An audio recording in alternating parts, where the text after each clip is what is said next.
Well, hello. Hey, oh, she's here. All right. What's up? I hadn't seen you come in. Hey, everybody. My name's Jeremy. I am one of the pastors here. If you don't know who I am for any reason, I work with our students and our creative team. So you'll see me running around with the camera, usually things like that. But I'm glad you're here, whether you are watching online or here just because you want to be here. I'm glad, or here because your parents made you come or something else. We're glad you're here too, whatever the situation may be. I want to start off. Tell me if you've been in this situation before. It's the morning, maybe it was this morning. You woke up and you want to make a bowl of cereal. So you get my personal preference, frosted mini wheats, pour them in. Maybe you're making coffee, maybe your kids need food, but you just need milk. So you go to the fridge and you grab the milk out, and you know you've had it for a bit. You're not sure how long you've had it. And you pull it out and you look at the date, and the expiration date was yesterday. So what do you do next? The sniff test, right? You screw that off, and and you just can't tell. You're not sure.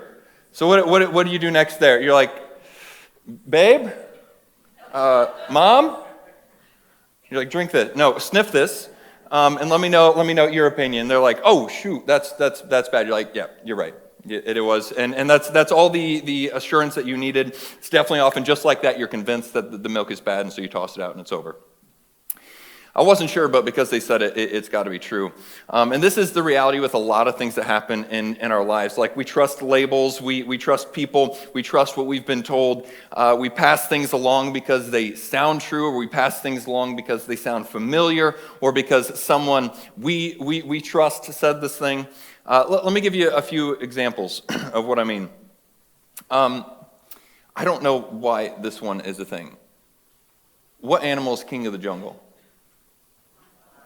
When's the last time you saw a lion in a jungle? Right? Why do we say he's the king of the jungle? Maybe a tiger. You could say maybe a tiger, or a silverback gorilla, which I think would be 100 men in a fight if you're familiar with the online debate. Maybe it's one of those. Or maybe try this one. How many of you have heard that you can see the Great Wall of China from space? Yeah, with a telescope. With the naked eye, you can't see the Great Wall of China. It follows the land, and it's so small and thin, you can't see it. It's a lie, okay? That's not true.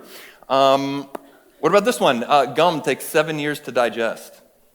You heard that one? Your body just doesn't process it. It goes through you like corn, okay? Same, that's all that happens. Or maybe this one got me as a kid. If you pee in a pool, it'll turn blue. Listen, that is just a threat. It's not real. Don't ask me how I know. Listen, we've all been there, okay? I am being vulnerable and open with you guys. Don't judge me. But how do we get here to this point where we just kind of pass things along that we've heard or we're familiar with? Well, sometimes we outsource our trust. Sometimes we outsource our trust. We trust something because someone else trusts that thing, and that's normal. Like, kids trust adults that their parents trust. Like, we get that. Or we trust planes without a personal inspection. I wouldn't even know where to start. Although nowadays I'm beginning to think it might be worth going out and checking the plane to make sure it's okay. But this is fine when it's expired milk. But what about when it's like big stuff? Like, if there really is a God? Or big worldview ideas that shape how we see everything and how we see people and how we see culture. We can't just do a sniff test, with someone else's and trust someone else's opinion. We can't simply trust what we've been told because it's familiar. Because the reality is, and you probably know this by experience, is that we can be conditioned by the environment we are in to just believe certain things. And I recognize that we have people in here or watching online, or maybe someone sent this to you and you're watching it later, that you all come from different backgrounds. Maybe you grew up in a Christian home where church, God, Jesus, Bible, that was all just like natural. It's something you trusted because your parents trusted. It's just what you do. Maybe that was your situation. Or maybe you grew up in an atheistic home where your parents want nothing to do with church, and so you're like, yeah, I don't trust those people or that thing either. And much of how we see people and much of how our understanding of how we got here as human beings and our understanding of what is true and what is false is shaped by the environment that we are in. And we never stop to consider, do I believe this because it's true? Or because I was told it was true? And I'm going to lean in here for a second, that in my experience, I've been in the church, been in ministry for a while. It is more common to find a Christian that believes things because other Christians told them so. And they just kind of adapted to what they were given. And this is when you can hear things like somebody saying, yeah, I grew up Christian. Or I've actually always been a Christian. What they mean is they were raised in a Christian environment surrounded by Christian symbolism. And when that is the case, when your belief system, namely what you believe about God and Christianity and religion altogether, when that is tied to something else or someone else, like the environment that you're in or the person that you live with, it's only a matter of time until that person lets you down, and don't be surprised if all of that comes crashing down with it. It's a faulty foundation. And also, in my experience from talking with people, it is more common to find somebody that is atheist, that doesn't believe in the things of God because that exact thing happened to them. Either the home they grew up in didn't trust any of those things, or they had an experience where they were handed something and then the people they trusted and let them down, and all of it came crashing down. And you may be asking, Jeremy, what in the world are we supposed to do then? Like, we can't necessarily help the environment we grow up in and how that shapes us in some ways. So what are we supposed to do? And I just want to say, hey, thank you for asking questions that I've been preparing to answer. It's very kind when you guys do that. It makes it really easy. And with that, to answer that, I want to say welcome to our new series. For a long time, the church has been a place, hasn't been a place that is safe to ask questions. And maybe that was your experience, that you grew up in the church, and when you would ask like real hard questions, you got shut down, or maybe you were handed some pithy saying like, just his ways are higher than our ways. And you thought, man, if I have to turn off my brain to do this church Jesus thing, I'm not interested in that. And church, I think this is where we have to take accountability that we have gotten this wrong, because somewhere along the line, we told people or made people feel that if you have faith, you can't have doubt. And if you doubt, you obviously don't have faith.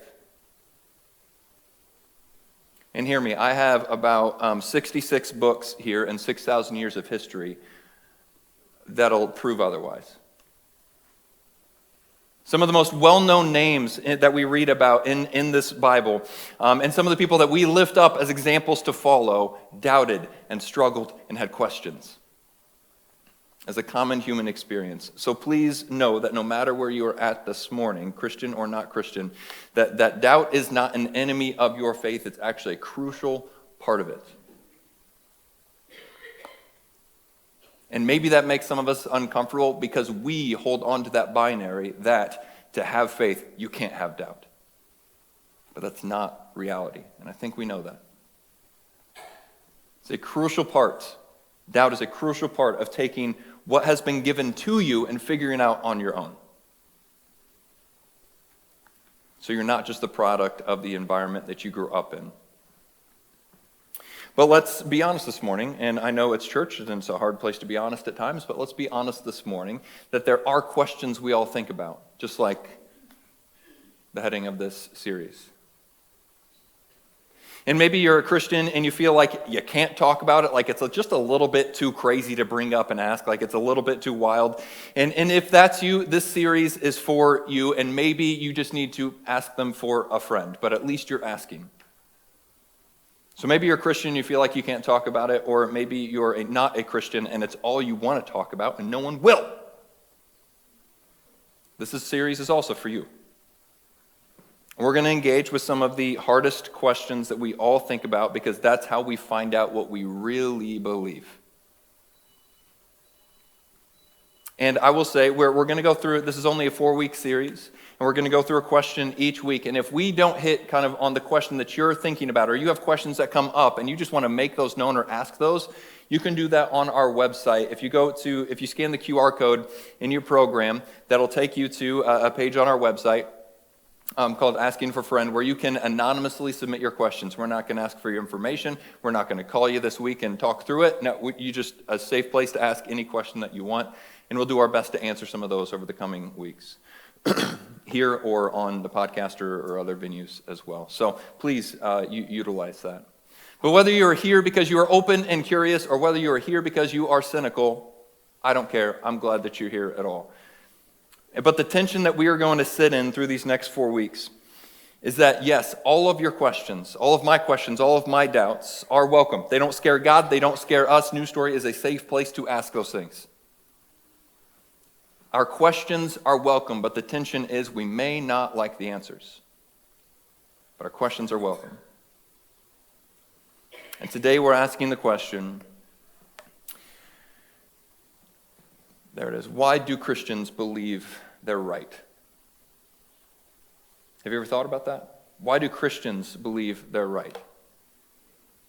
I'm a Christian. Why do I believe I am right? Like, how do I know I'm not just inheriting what I got from parents or someone else or a pastor? What about the kid that grew up Muslim? What about the kid that grew up Hindu? How can we say that we are right? Well, like, what gives us Christians rights to like what is true overall, over all these others? And if you've ever thought that, would you lift your hand up right now? Okay, so most of you are asking for a friend. At least some of you are honest. I appreciate that. But how do we even begin? Like, if somebody came up to you randomly and asked you this question, where would you even begin? How do you evaluate that? And so we're going to try to do that today. And I'm going to ask, are you guys ready to go to school? Because we're going to do a little bit of working through some heavy stuff here. Can you guys lock in with me for a little bit? Well, I know some of you are like, we'll see. We'll see. But there are a lot of religions in the world, but I want to take just kind of the 5 most well-known and largest in the world, okay? We're going to look at, just kind of compare in some ways, the 5 major ones. You have Christianity, which has about 2.4 billion people that claim Christianity. You have Islam, that's about 1.9 billion. Hinduism, 1.2 billion. That's with a B. That's a lot of stinking people. Buddhism, 500 million, and Judaism, about 15 million people. And if you're trying to think through what makes this right and all this wrong, or what makes this right and everything else wrong, like if you're trying to work through that, one of the routes a lot of people go, and kind of culturally this is what you'll hear, is that, well, what's called religious pluralism. And you don't have to remember that term. What it means is that kind of they're all right in some way. They all have little pockets of it that, like, that's partly true, but it's not, no one has like all of it.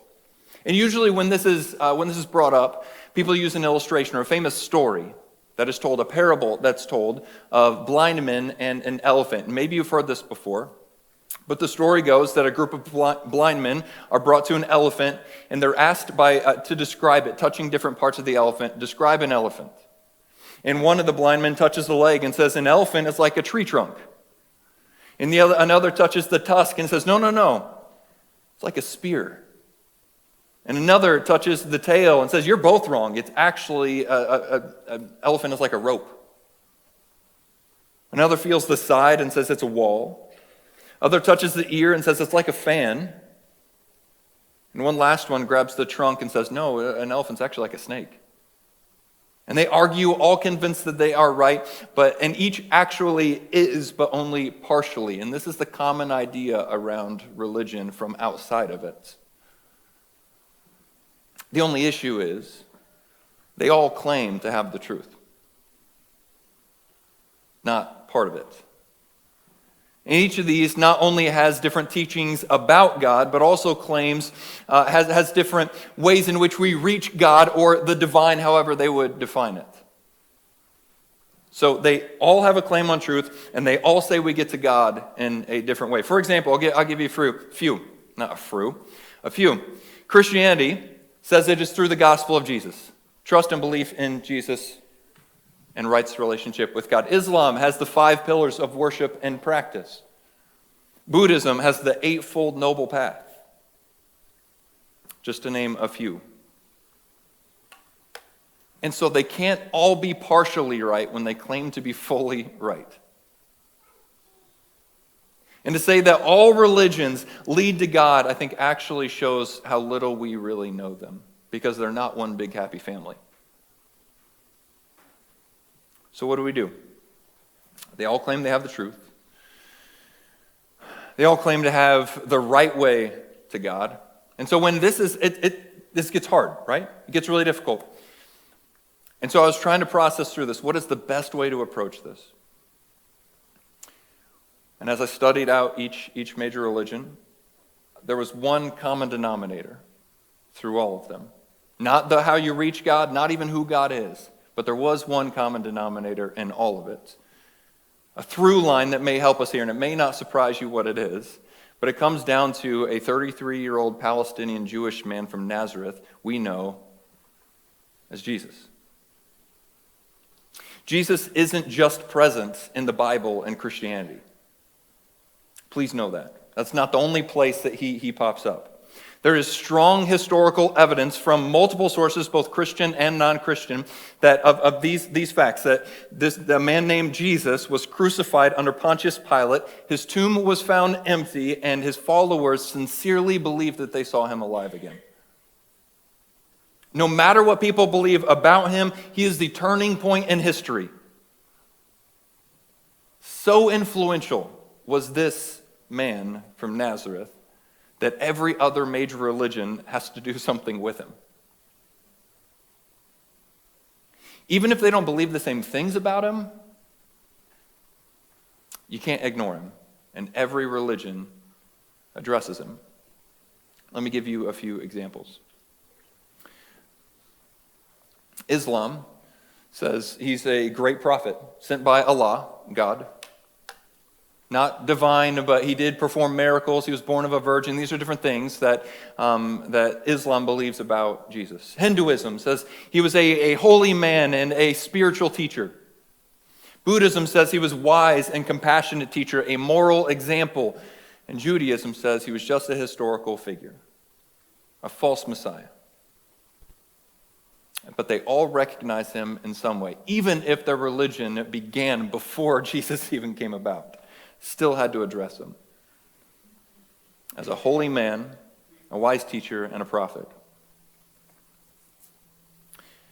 Now, the question you may be asking, if you're a thinking person, is like, it's cool that they're all addressing it, but it doesn't surprise us that religions acknowledge religious figures.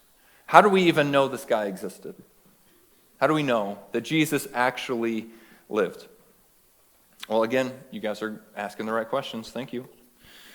But are you guys still with me so far? Have I lost you all? Okay, I got a couple. That's good enough for me. I'm going to just keep going. Lock in with me, okay? How do we know, if we're trying to ask the question of how do we know he even existed? Let's take another example that's a little less controversial. You guys know the name Julius Caesar.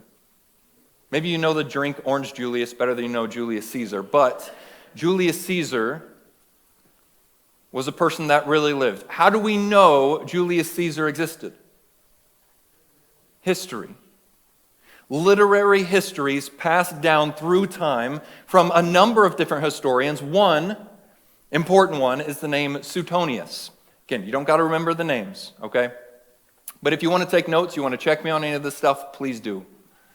Suetonius wrote a biography called 12 Caesars, where he recounted many of the Caesars that you may know, Julius being one of them.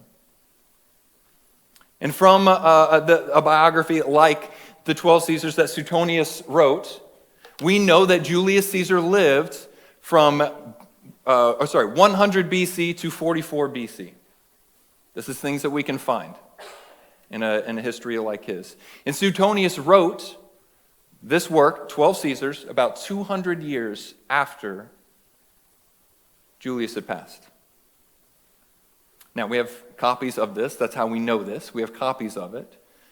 And the earliest partial manuscripts that we have The earliest we have are 700 years later, over 700 years later than when it was written. So, track with me.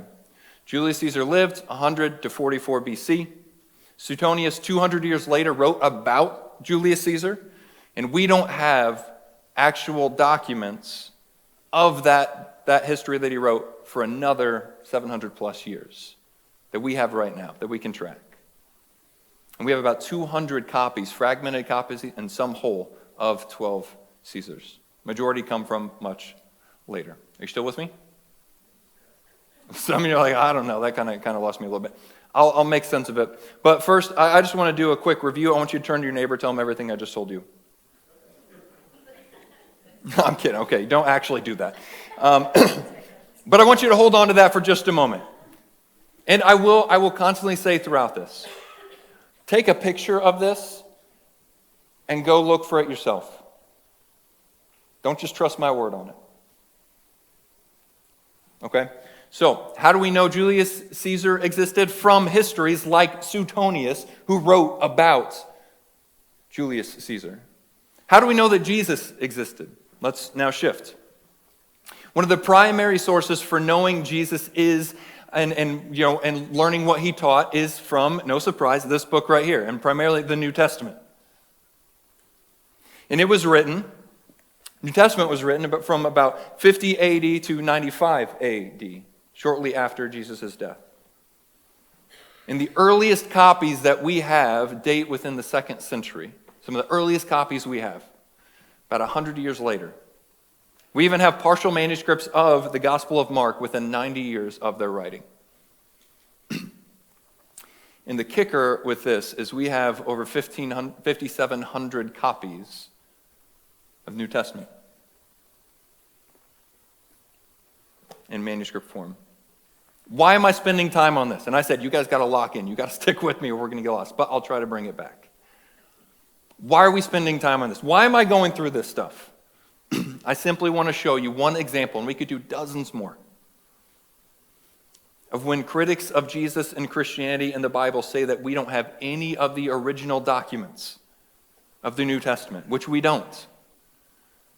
And the earliest that we have are from over 100 years later, when they say things like, we have no original documents, and the ones that we have come from over 100 years later, they know that that's going to freak some people out. And they also know that you don't realize that that makes the New Testament the most trustworthy document in antiquity by far, based on those stats. Please research this yourself. I have no desire to lie you into something. Please know that. But what I'm simply trying to say and tell you is that we don't have any manuscripts, original manuscripts of the 12 Caesars. We don't have any manuscripts for over 700 years, and no one doubts that Suetonius wrote that book. We have no original manuscripts, and no one doubts that Julius Caesar existed.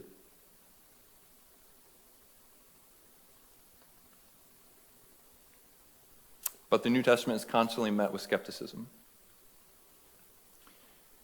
And in comparison to every other book in antiquity, we have far more reason to trust the New Testament because the evidence we have is far greater than any other book in antiquity. Look, it is widely agreed upon by scholars and historians, both Christians and non-Christians, like I said, that Jesus existed, he was a teacher and a rabbi, was crucified, and sparked a movement that has lasted 2,000 years and has upwards of 2.4 billion followers. And it is only a very small number of fringe skeptics that argue Jesus never existed at all, and their views are considered outside mainstream academia. So the question is, and I ask this not to be cute, it is genuine. If you don't feel like you can trust the history in certain history of the New Testament, I'm not saying you got to believe all the claims Jesus made, but if we can't trust the history of the New Testament, how can you trust anything in history happened? This isn't a got you, but is a challenge to all of our skepticism and what we base our beliefs on. Because based on how historians evaluate the trustworthiness of documents, there's far more reason to trust this book than any other. And I share all this with you because a historical document like the New Testament can prove that he was a real person who lived in the first century Roman-occupied Judea, that Jesus was real. But the reason every world religion and every person has to decide what they will do with Jesus isn't because he lived and existed, no, but rather because of the claims that he made. This is why we have to decide what we're going to do. And this is why people throw out the New Testament altogether. There's a man named John who wrote the Gospel of John. No surprise. He walked with Jesus. He heard him. He touched him. He knew him. He wrote down who he claimed to be. As he walked with Jesus and Jesus made claims, he wrote them down.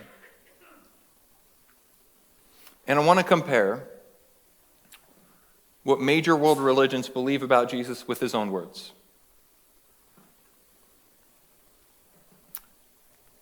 So I forgot to put it in there. Islam says that Jesus is a great prophet, sent by Allah. He's not divine. And then Jesus says, sorry, I've got the wrong one in there. I'm trying to find it here. Yeah, no, it's the wrong one. We're lost. We're lost.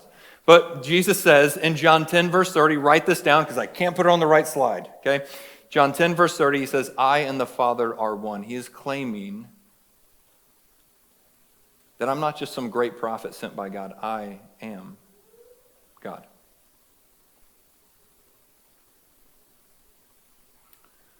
Two things can't be true. He can't be sent by Allah and a great prophet and claim to be God himself. He's either a false prophet or he is who he says he is. Those are the only options.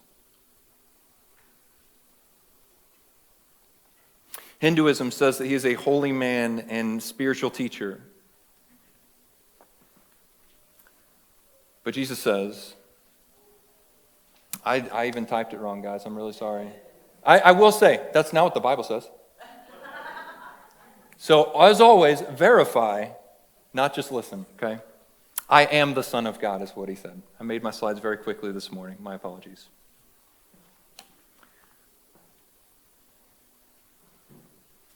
Buddhism says that he is a wise, compassionate leader, moral example to follow.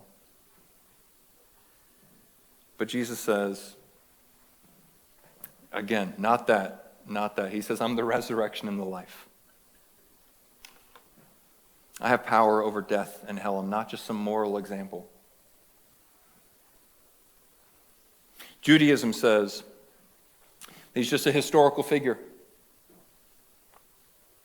But Jesus says, before Abraham was born, I am. And you may not get the weight of that. See, Abraham was one of the most revered patriarchs in all of Judaism, still is. And Jesus has the audacity to say, before him, I existed. I am. Using the personal, intimate name of God, Yahweh. I am him. It's no wonder they wanted to kill him. Now listen. He is the through line in every religion. And if Jesus claims to be God himself, he can't just be a great prophet. If he claims to be a holiness manifest, he can't just be a man. If he claims to be the source of morality, he can't just be a moral example. If he claims to be the originator of history, he can't just be a figure of history. So the reality when it comes to Jesus is he is either lying, he's delusional, or he is who he says he is.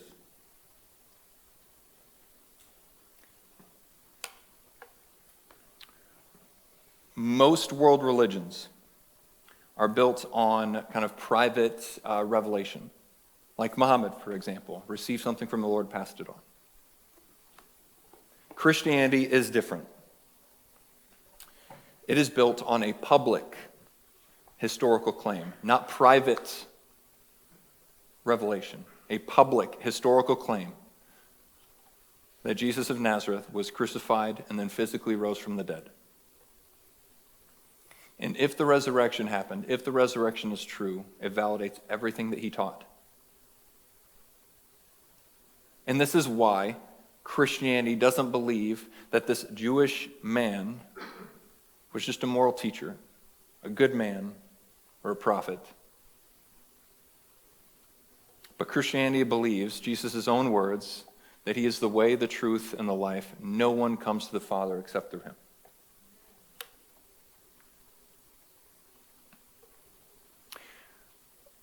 You don't have to believe me. You don't have to believe who Jesus claims to be. But just like the religions that billions adhere to in this world, you do have to do something with Jesus.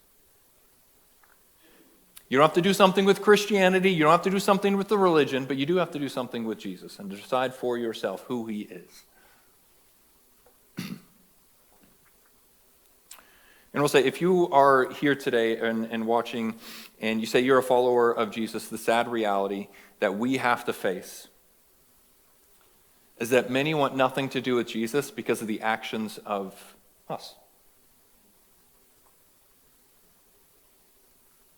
We can and we have made it difficult for people to see who Jesus really is because we die on hills that Jesus never would have concerned himself with. We place rules in front of the relationship. And so because of religion, people have a hard time seeing what Jesus even looks like. The Jesus that wants a relationship with them. We've done that. And we should be able to own that. And if you're here or watching and you're not a follower of Jesus, ask first that you'd forgive us for being broken people that pretend that we're not. And I know personally that I have not always been a safe person for questions and doubts. And that is not a good reflection of the Jesus that I follow and the Jesus that I want you to know. And I relate with you in some ways because I've been in church leadership for a long time. And I will tell you, Christians have given me every reason to doubt the teachings of Jesus. Because if that's how Christians act, if that's who Jesus is, I want nothing to do with that. By how they've talked to me, how they've treated me, and others around me. But I will also say that just as many, especially in this church, have given me a reason to believe by showing me exactly who Jesus is.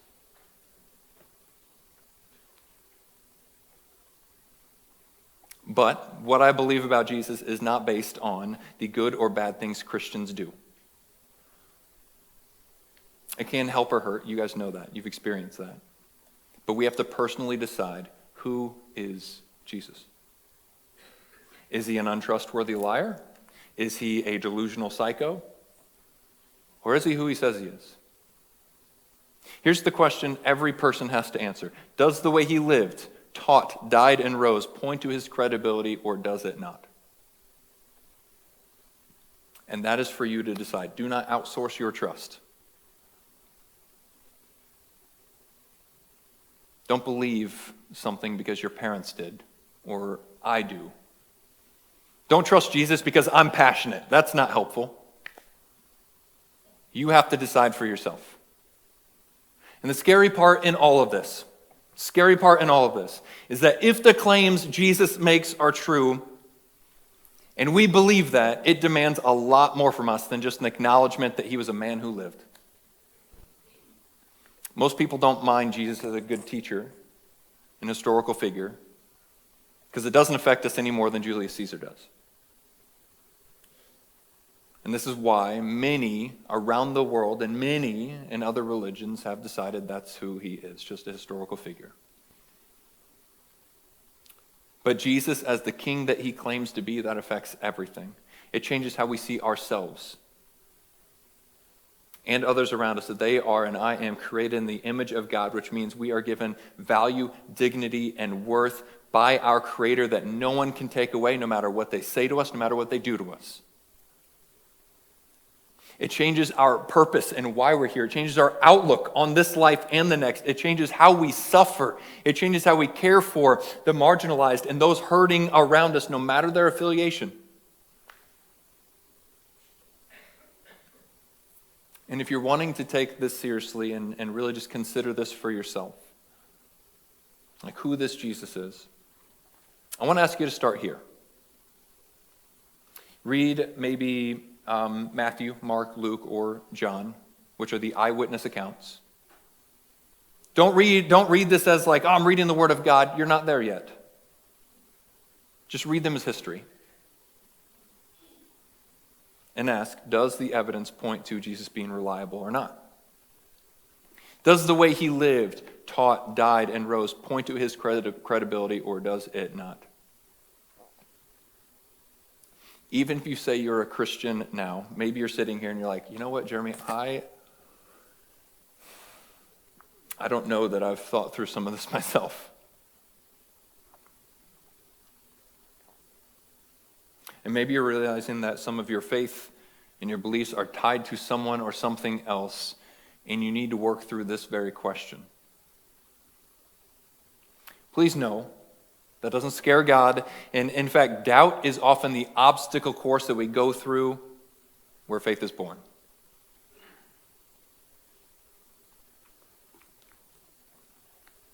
So if I'm going to put it simply, why do Christians believe they're right? Simply because we take Jesus at his word. If you're looking for a better answer than that, I don't have one.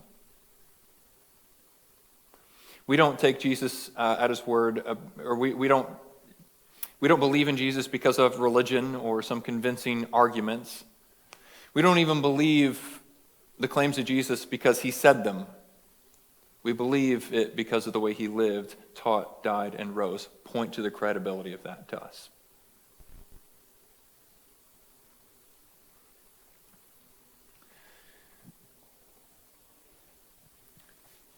See, if you study these other world religions a little bit more, which I encourage you to, you'll never hear us say like, oh, don't look at the scary stuff over there. Please do.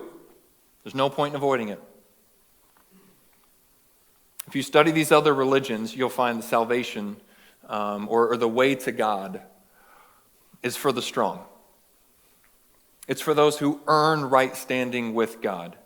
Basically, do this, live this way, follow these rituals, follow these rules, and maybe you'll reach God. Maybe you'll reach enlightenment. Maybe you'll finally get some peace. But should you choose to believe him, Jesus flips the script on all of that. And when he came on the scene, nothing in this world had this paradigm. Everything in the world at that point was earn your way.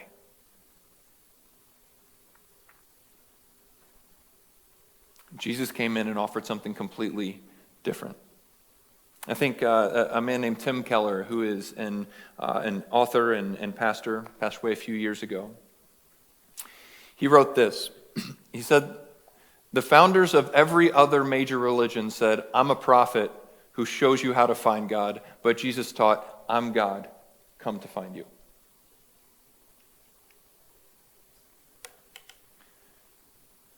And it is simply by faith, not in what you can do, but in what he has already done.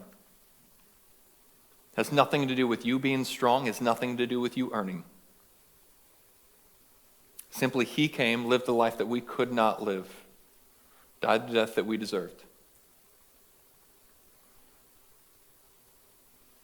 and rose again so that we could know this God personally.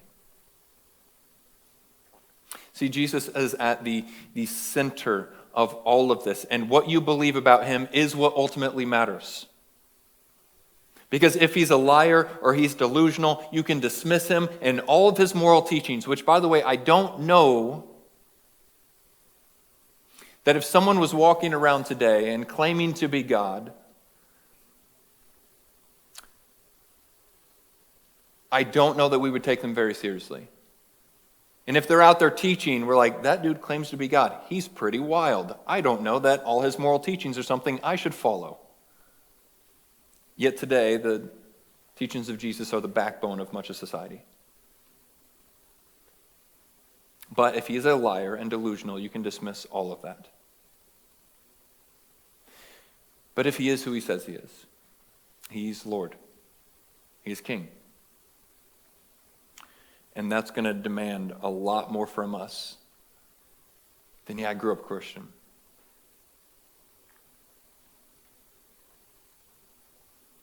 This is what Christians have for millennia have believed.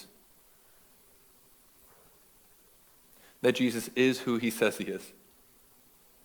Which is why John, the same John as before, so why John said at the end of his book, he wrote something specifically for you. He said, Jesus performed many other signs in the presence of his disciples, which are not recorded in this book.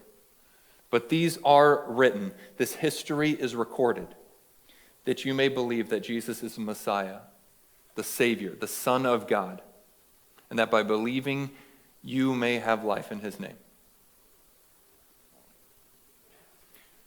Not by working, not by earning, not by blind faith, but simply the choice to trust and believe. Last week we finished up a study through the book of Matthew. And one part that I love so much at the end is Jesus is risen and he appears to his disciples, his guys, 11 guys. And it says that as Jesus came to them, he is standing in front of them. It says that some of them doubted. And if that doesn't prove to us that it is okay to have questions and have doubts, I don't know what does. Because what did Jesus do next? He said, hey, all authority has been given to me, and now I'm going to send you out, you doubters. I'm going to send you out to make my name known. You don't have to be perfect. You don't have to have solid faith without any questions.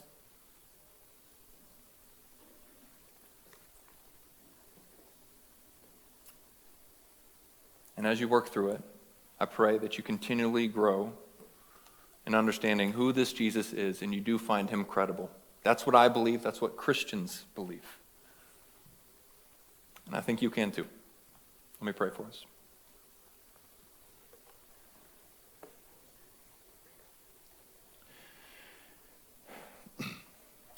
Father, first of all, thank you for your Son.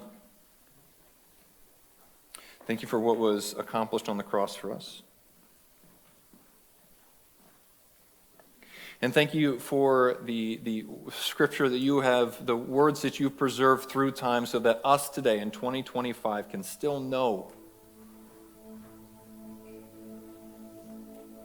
that Jesus lived, died, and rose for us.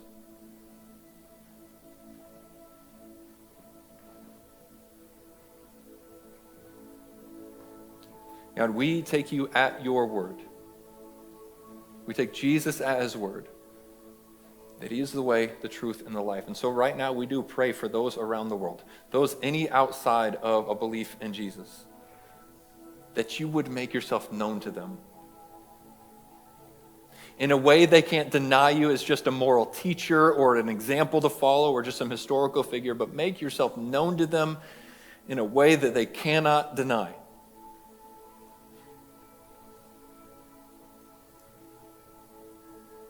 That this truly is the Son of God.